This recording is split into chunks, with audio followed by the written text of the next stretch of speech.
Hello guys, কি অবস্থা? আশা করি ভালো আছেন, সুস্থ আছেন, নিরাপদে আছেন। We are back again with another crazy video. So finally কিন্তু আমি দেখে ফেলেছি হইচই থেকে রিলিজ পাওয়া সিরিজ বহেমিয়ান ঘোড়া। এটার মেকিং এ কিন্তু ছিলেন অমিতাভ রেজা চৌধুরী এবং তার ডিরেকশন নিয়ে কিন্তু কথা বলার কোনো অপেক্ষা রাখে না।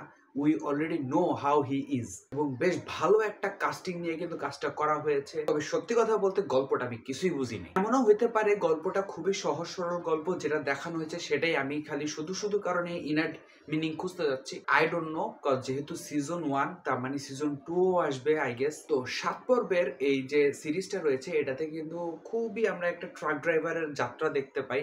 অ্যান্ড সে একজন ট্রাক ড্রাইভার, তার 8 জন স্ত্রী এবং সেই স্ত্রীদেরকে সে কিভাবে মেনটেন করে সেটাই খুব সুন্দরভাবে দেখানো হয়েছে। এবং এই 8 জন স্ত্রীকে সে বিভিন্ন টাইমে বিভিন্ন পরিস্থিতিতে পড়ে বিয়ে করছে, সেই পরিস্থিতিগুলোও দেখানো হয়েছে। তবে লাস্টের একটা সিন আমরা বুঝতে পারি সে কিন্তু শুধুমাত্র পরিস্থিতি শিকার যে তা না, না না না না না, তার কিন্তু নিজেরও কিন্তু একটু ইচ্ছা ছিল।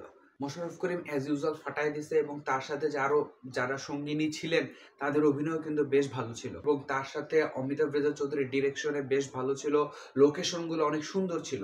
বাট গল্পটা আই ডোন্ট থিঙ্ক যে হচ্ছে কি আমি ঠিকভাবে বিশ্লেষণ করতে পারছি বা আমার মাথায় এখন পর্যন্ত ঢুকে না ঠিক মতো। যদি কোনো ডিপ মিনিং থাকে সেটা নিয়ে আরও কোনো একটা ভিডিওতে কথা হবে। বাট আপনি টাইম পাসের জন্য কিন্তু দেখতে পারেন এই জিনিসটা।